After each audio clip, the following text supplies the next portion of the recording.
നിങ്ങൾ എന്റെ ചാനൽ ആദ്യമായി കാണുന്നവരാണെങ്കിൽ സബ്സ്ക്രൈബ് ചെയ്യാൻ മറക്കരുത്. സബ്സ്ക്രൈബ് ചെയ്തതിനു ശേഷം തൊട്ടടുത്തുള്ള ബെല്ലൈക്കൺ പ്രസ് ചെയ്താൽ ഞാനിടുന്ന റെസിപ്പീസ് ഒക്കെ നോട്ടിഫിക്കേഷനായി ലഭിക്കുന്നതാണ്. Hi friends, welcome back to my channel. ഇന്ന് നമുക്കൊരു പഴംപൊരി ഉണ്ടാക്കിയാലോ? പഴംപൊരി എന്ന് കേൾക്കുമ്പോൾ നിങ്ങൾ വിചാരിക്കുമോ ഇതൊക്കെ നമ്മൾ എപ്പോഴും ഉണ്ടാക്കുന്നതല്ലേ എന്ന്. ഞാൻ ആദ്യമൊക്കെ മൈദപ്പൊടി ഉപയോഗിച്ചിട്ടാണ് പഴംപൊരി ഉണ്ടാക്കാറ്. പിന്നെ ഇപ്പോൾ മൈദ അധികം ഉപയോഗിക്കാറില്ല.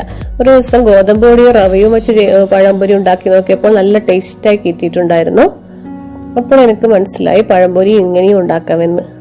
നിങ്ങൾ എല്ലാവരും ഇത് ട്രൈ ചെയ്ത് നോക്കണേ. മറ്റുള്ള ഇൻഗ്രീഡിയൻസ് എന്തെല്ലാമെന്ന് നോക്കാം.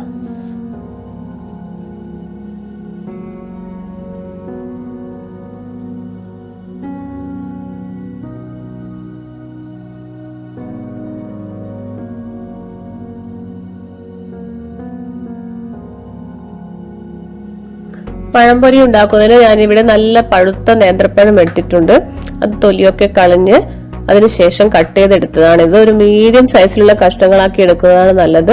പിന്നെ കുറച്ച് അധികം നേരിയ കഷ്ണങ്ങളായി പോകരുത്, കുറച്ച് കട്ടിയുള്ള കഷ്ണങ്ങളാണ് നല്ലത്.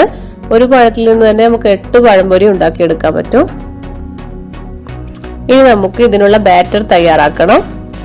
അതിനായി ഞാനിവിടെ ഒരു ബൗൾ എടുത്തിട്ടുണ്ട്. ഇതിലേക്ക് 1 കപ്പ് ഗോതമ്പ് പൊടി ചേർത്ത് കൊടുക്കാം. പിന്നെ ഇതിലേക്ക് ചേർക്കുന്നത് റവയാണ്, വറുത്ത റവയാണ് ചേർക്കുന്നത്. ഈ റവ ഒരു 1/4 കപ്പാണ് എടുത്തിട്ടുള്ളത്. വറുത്ത റവയുടെ പാക്കറ്റ് വാങ്ങിയതാണ്. പിന്നെ ഇതിലേക്ക് കുറച്ച് പഞ്ചസാര ചേർത്ത് കൊടുക്കാം. ഒരു 1/4 കപ്പ് പഞ്ചസാര ഞാൻ ചേർക്കുന്നുണ്ട്. പിന്നെ ഇതിലേക്ക് മഞ്ഞൾപ്പൊടി ചേർക്കാം. പിന്നെ കുറച്ച് ഉപ്പ് ചേർത്ത് കൊടുക്കണം, മധുരമൊക്കെ ഒന്ന് ബാലൻസ് ആവാനായിട്ടാണ്. ഇത് നന്നായി ഒന്ന് മിക്സ് ചെയ്ത് കൊടുക്കാം. പിന്നെ ഇതിലേക്ക് കുറച്ച് വെള്ളം അല്പമായി ഒഴിച്ച് നല്ല തിക്ക് ബാറ്ററാക്കി എടുക്കണം. ബാറ്ററിന്റെ കൺസിസ്റ്റൻസി ഇതുപോലെ ഇഡ്ഡലി മാവിനൊക്കെ കൺസിസ്റ്റൻസി ഇല്ല, അതുപോലെ ആയിരിക്കണം. അങ്ങനെ ബാറ്റർ റെഡി ആയിട്ടുണ്ട്. ഈ ബാറ്റർ റെഡിയാക്കിയതിനു ശേഷം ഇത് 1 മണിക്കൂർ വെച്ചതിന് ശേഷം പഴംപൊരി ഉണ്ടാക്കിയെടുക്കുന്നതാണ് നല്ലത്.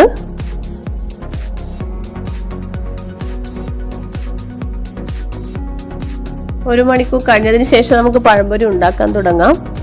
എണ്ണ ഞാനിവിടെ ചൂടാക്കാൻ വെച്ചിട്ടുണ്ട്. ചൂടായതിനു ശേഷം നമുക്ക് ഇതിലേക്ക് ഇട്ട് കൊടുക്കാം. ഞാനിവിടെ ബേക്കിംഗ് സോഡ ഒന്നും ഉപയോഗിക്കാണ്ട് തന്നെയാണ് ഉണ്ടാക്കുന്നത്. എന്നാൽ നല്ല ക്രിസ്പി പഴംപൊരി നമുക്ക് ഇങ്ങനെ ഉണ്ടാക്കിയെടുക്കാൻ പറ്റും.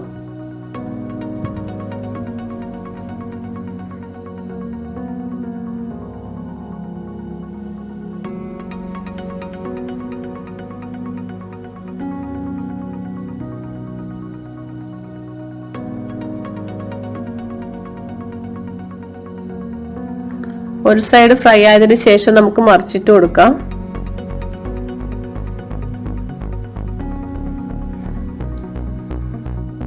ഇപ്പോൾ 2 സൈഡും നന്നായി ഫ്രൈ ആയിട്ട് വന്നിട്ടുണ്ട്. ഇനി നമുക്കിത് പാനിൽ നിന്നും എടുത്തു മാറ്റാം.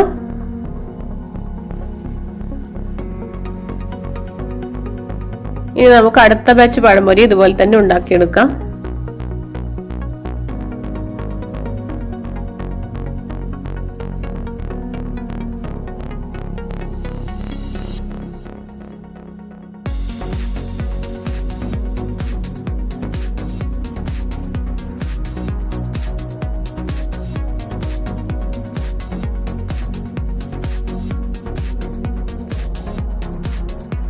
അങ്ങനെ നമ്മുടെ ക്രിസ്പി പഴംപൊരി ഇവിടെ റെഡി ആയിട്ടുണ്ട്. ഇത് കഴിക്കാൻ നല്ല ടേസ്റ്റ് ആണ്. നിങ്ങൾ എല്ലാവരും ഇത് ട്രൈ ചെയ്ത് നോക്കണേ. ട്രൈ ചെയ്ത് നോക്കിയിട്ട് നിങ്ങളുടെ അഭിപ്രായം കമന്റ് ബോക്സിൽ അറിയിക്കണേ. പുതിയൊരു റെസിപ്പിയുമായി വീണ്ടും കാണാം. Thank you.